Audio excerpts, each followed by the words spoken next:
Ô Marie conçue sans péché, priez pour nous qui avons recours à la vie. Il n'a pas épargné son propre Fils, mais il l'a livré pour nous tous.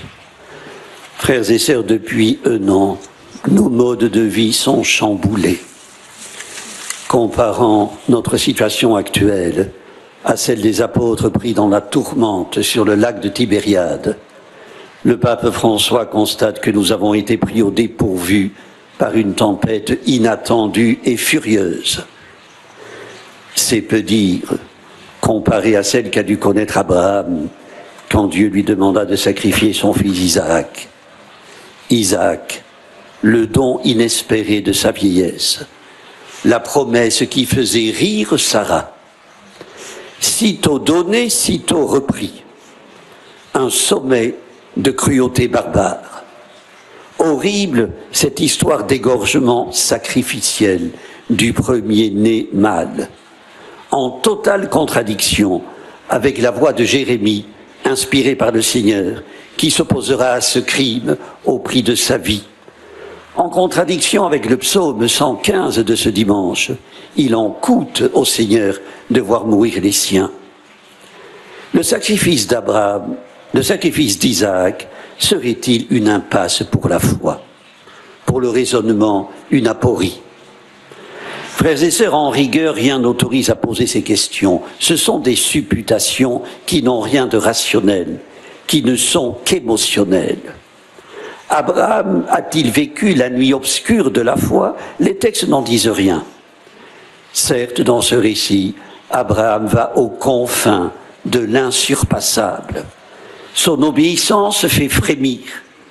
Il s'exécute sur un mot d'ordre sans broncher, ignorant tout du gage attaché au sacrifice de son fils. Mais le lecteur, lui, sait que Dieu met à l'épreuve Abraham. Il en est averti dès le premier verset du texte. Et s'agissant d'une épreuve, elle ouvre sur un dénouement, et c'est le dénouement qui importe. Il est double. Il n'est pas déceptif, Isaac est épargné, il est gratifiant, Dieu s'engage dans une nouvelle promesse en récompense de la foi d'Abraham.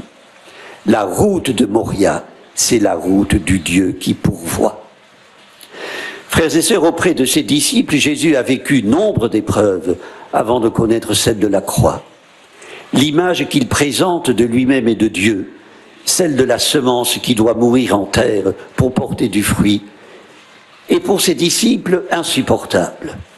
Dieu est le Seigneur de gloire qui renverse les ennemis. Cette incompréhension explique le vif échange que Jésus a eu 6 jours avant la transfiguration avec les apôtres, après qu'il leur eut annoncé l'imminence de la passion. Que le serviteur souffrant et rejeté doive entrer dans la mort avant de retrouver la lumière est trop dur à entendre. Pierre est allé jusqu'à rabrouer son maître. Cela lui a valu d'être appelé Satan. Rude manière de mettre les points sur les i. Pierre a des idées trop à lui. Il lui faut entrer dans la révélation de son Seigneur. L'occasion lui en sera donnée, ainsi qu'à Jacques et Jean, sur une haute montagne. C'est l'évangile de ce dimanche. L'épisode est majeur. La liturgie le reprend chaque année durant le carême. C'est un moment d'exception, une théophanie, un hors-temps du drame enclenché après le baptême dans le Jourdain. Un intermède, si l'on peut dire, dans le cours du récit. Le doute, l'angoisse font soudainement place à l'éblouissement. Moïse et Élie, la loi et les prophètes réunis sont les grands témoins. Le Messie est là. Chez les disciples, la frayeur l'emporte. Pierre propose de dresser 3 tentes, une proposition à sa mesure. Marc, toutefois, consent à ne pas charger Pierre seulement.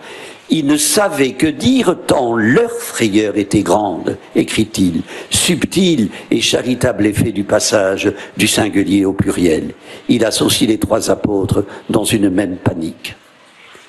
L'éblouissement passé, la frayeur aussi, les 3 disciples redescendent dans la plaine.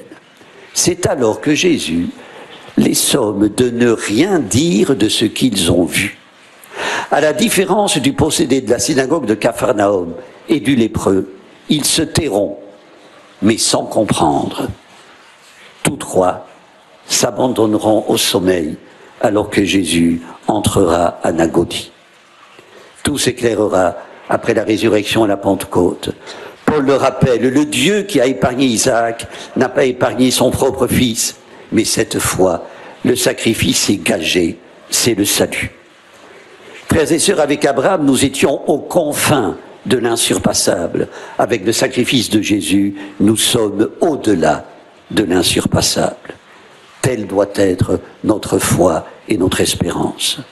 Comment, ajoute Paul, celui qui a livré son Fils pour nous tous, pourrait-il avec lui ne pas nous donner tout?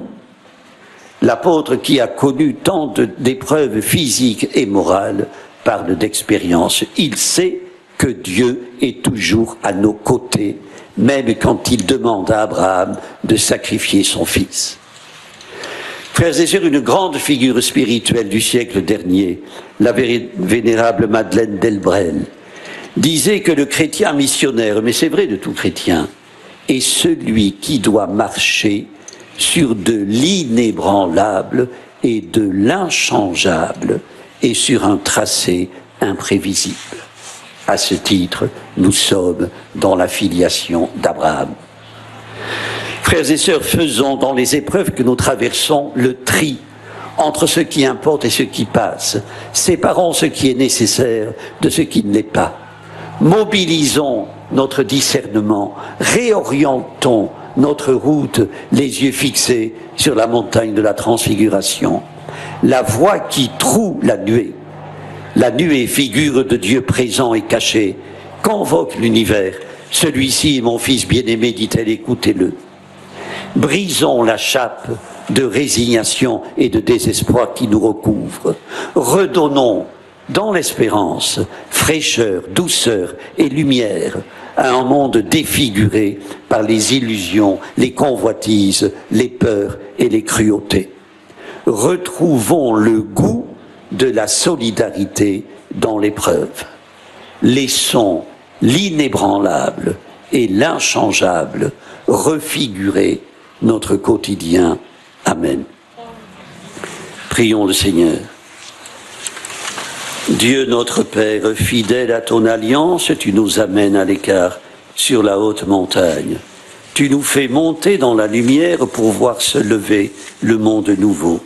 Nous te prions, les yeux encore illuminés, fais-nous descendre dans la plaine, car c'est là qu'il nous faut marcher pour rejoindre un jour celui qui est maintenant dans la lumière, Jésus, ton Fils, notre Seigneur, pour les siècles des siècles. Amen. Le Seigneur soit avec vous. Et avec votre esprit. Que Dieu Tout-Puissant vous bénisse, le Père, le Fils et le Saint-Esprit. Amen. Notre-Dame de Lourdes. Priez pour nous. Notre-Dame de Lourdes. Priez pour nous. Notre-Dame de Lourdes. Priez pour nous. Sainte Bernadette. Priez pour nous.